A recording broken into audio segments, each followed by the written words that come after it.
Seguimos aquí a Mano Limpia. Ramón Mestre, periodista, me acompaña también Luis Zúñiga, analista político. Estamos hablando de la reaparición de Fidel Castro. Estábamos hablando, o mencionaba anteriormente, Ramón, Luis, el tema de los raulistas y los fidelistas. Sí. ¿Existe esa línea?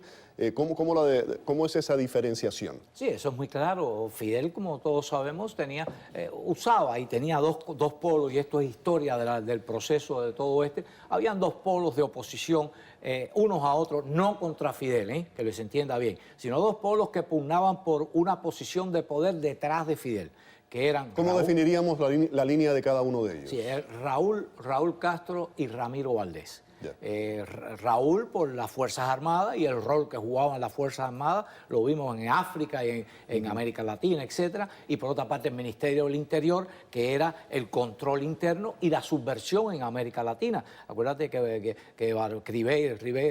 Barroja estaba bajo el control de Ramiro Valdés. O sea, habían dos fuerzas que cada uno tenía su misión, y Raúl siempre quiso tragarse, Manuel Piñero lo sabe, Raúl trataba de tragarse el Ministerio del Interior, pero Ramiro no se lo permitía, y esta pugna la conocen toda la gente que estuvo dentro del gobierno, las conocen los ministerios, sobre todo en los uniformes, las conocen. Y esto posteriormente, cuando Ramiro pasa a buscar dinero con la industria de la electrónica, etcétera, la primera corporación en Canadá para buscar dinero, se la entregan a Ramiro Valdés precisamente para sacarlo, y luego de los acontecimientos de Ochoa, pues Raúl toma control del Ministerio del Interior, trae a Colomé Ibarra, que era su secuaz, lo trae de ministro del Interior hasta hace escasamente un par de años atrás o 2 años atrás, era el Ministerio del Interior ya controlado por Raúl. Ahora, cuando Fidel nombra a Raúl al frente del gobierno, Raúl comienza a desmantelar y a sacar a todos los fidelistas, y creo que el último fue Alarcón.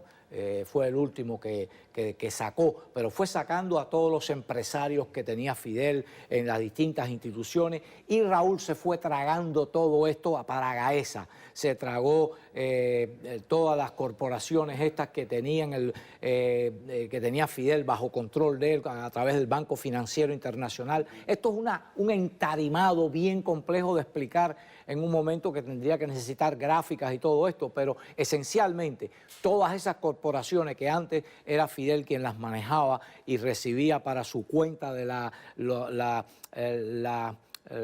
comandante en jefe, los fondos del comandante en jefe, eso pasó a manos de Gaesa, y Gaesa se ha tragado a todas las otras corporaciones que habían, y hoy es el conglomerado grande que está en manos de Raúl, como sabe, está en manos del esposo de su hija, de su yerno. Así que todo está ahora bajo las manos de Raúl, todo absolutamente. Ramón, un poco lo mismo, si hacemos una línea entre fidelistas y raulistas, ¿cómo los diferencias y qué pasa con los fidelistas hoy día? ¿Están en el ostracismo? Precisamente después de escuchar a Luis, y he pensado lo mismo, creo que estas meditaciones, reflexiones de Fidel Castro, su resurrección, comparecencia en este centro, Vilma Espín, a lo mejor son concesiones que le hace Raúl para que no moleste, para que no sea cascarrabia, para que no... iba a utilizar un verbo muy cubano, empieza con J, porque en efecto Raúl Castro, a través del proceso que ha descrito Luis, ha eliminado a los sunitas, a los sunitas en potencia, a los que juraban lealtad a Fidel Castro, y ha consolidado el poder de su sucesión, su plan de sucesión, sus ministros, sus generales, sus funcionarios, sus técnicos, y puede darse el lujo de permitir que Castro escriba estas cosas. Además, no va a crear un problema con el hermano, ni va a prohibirle que haga declaraciones, ni mucho menos, pero que Castro, a la conclusión de este proceso, que parece que es una jugada muy bien preparada de Raúl Castro, que siempre ha tenido fama de ser mucho más organizado y sistemático y disciplinado que Castro, pues tenemos un símbolo que se cree el Estado, se cree la revolución, se cree el país, que no puede accionar a través de adeptos porque ya no tiene realmente adeptos de peso dentro de las estructuras del gobierno. Tú hablabas antes de la línea de sucesión. 2018, Raúl anuncia que se retira. ¿Qué ocurre? Según Raúl Castro, Él realmente se va a retirar el 24 de febrero del 2018 y le va a ceder la presidencia a Díaz-Canel. Díaz-Canel gobernará, pero el poder, si no me equivoco, el verdadero poder que tenemos en Cuba, como en muchas mafias, no es necesariamente la figura, el que ocupa el puesto, el cargo, sería Alejandro Castro Espín, que yo creo que está consolidado, y lo he dicho desde hace mucho tiempo, porque dentro del esquema dinástico de esta gente, el hijo del que tiene el poder en estos momentos, que ha mostrado una vocación militarista, represiva, etcétera, pues él estará encargado de asegurar que el señor Díaz-Canel no se le ocurre actuar con ideas independientes ni reformas que van más allá de esta lenta vietnamización de la economía cubana. Luis, el séptimo Congreso del Partido, ¿crees que ahí se van a definir muchas cosas? Sin duda, sin duda. Y una de ellas para mí, que es extraordinariamente importante, es que Raúl va a renunciar a sus posiciones de gobierno, pero renuncia también a sus posiciones en el partido y en las Fuerzas Armadas. Renuncia a comandante en jefe, renuncia a primer secretario del Comité Central. Bueno, a Fidel lo eligieron delegado ahora en febrero por Santiago. Ajá. Entonces, eso hay que verlo porque acuérdate que Cuba tiene una estructura donde el partido es la fuerza gobernante, la fuerza superior, artículo 5 de la Constitución, fuerza superior, guía y rectora de toda la sociedad cubana. Y los militares, por otro lado, que es el cuerpo de poder, de materialización del poder en las Fuerzas Armadas. Pero pasa que ambas están fundidas, partido y Fuerzas Armadas. Raúl las tenía fundidas precisamente para consolidar todo ese poder en un solo bloque. Pero ahora va a haber... ¿Qué va a haber ahora en este Congreso?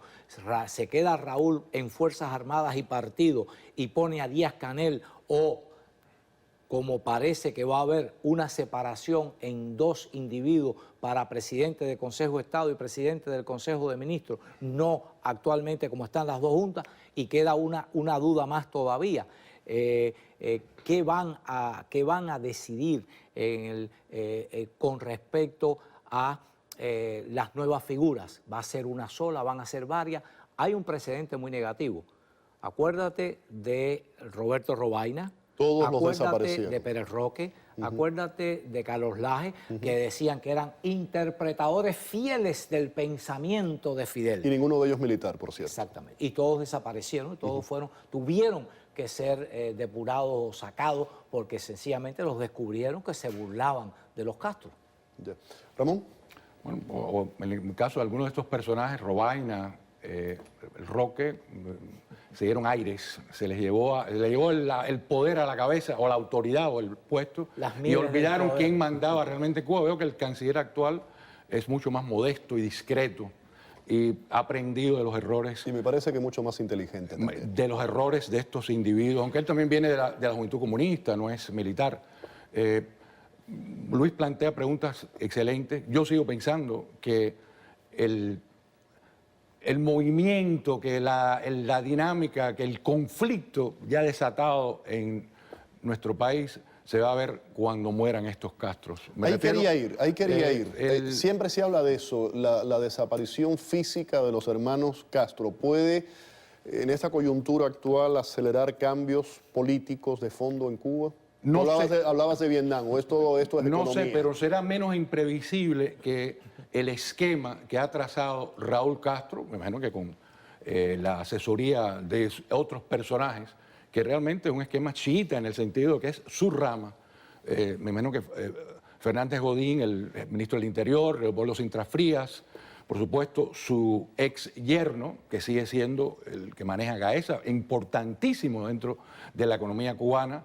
El hijo, un factor clave, Alejandro Castro Espín, coronel, efectivamente, pero no nos debemos llevar por el grado solamente. Tenemos que ver cómo ese individuo ha ido consolidando parcelas de poder, y poder relacionado con la represión, el control de la sociedad, etcétera.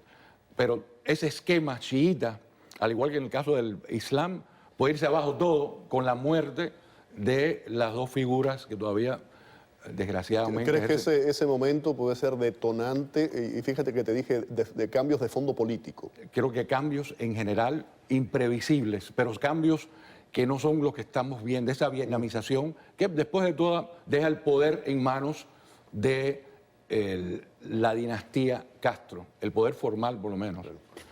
Yo creo que ese esquema, ese arreglo se vería cuestionado y a lo mejor tendría que enfrentarse a retos que en estos momentos no tiene que enfrentar.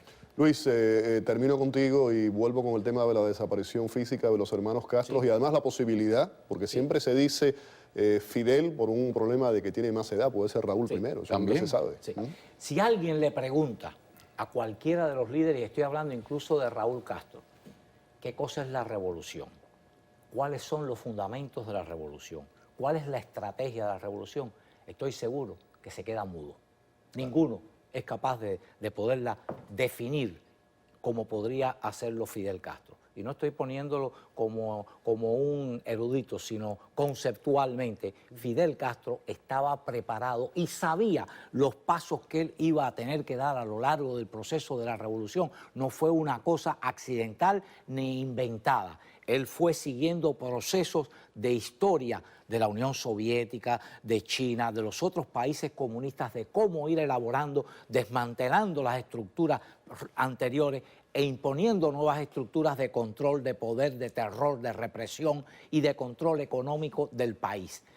Ninguno de los que queda después de Fidel Castro, y mucho menos después que se vaya Raúl, tiene el talento ni tiene el concepto para esto. Simplemente vendrá la improvisación. Y la historia nos ha enseñado que después de que desaparecen los líderes o los caudillos mesiánicos, los Mao Zedong, los Tito, los Chávez en Venezuela, viene el desmantelamiento. En la Unión Soviética, que era una estructura diferente, estamos hablando de una superpotencia capaz de enfrentarse teóricamente a los Estados Unidos, de compararse con los Estados Unidos, después de la muerte de Stalin, después de Lenin, Stalin, empezó el declive, y ahí la tienes desmantelada también.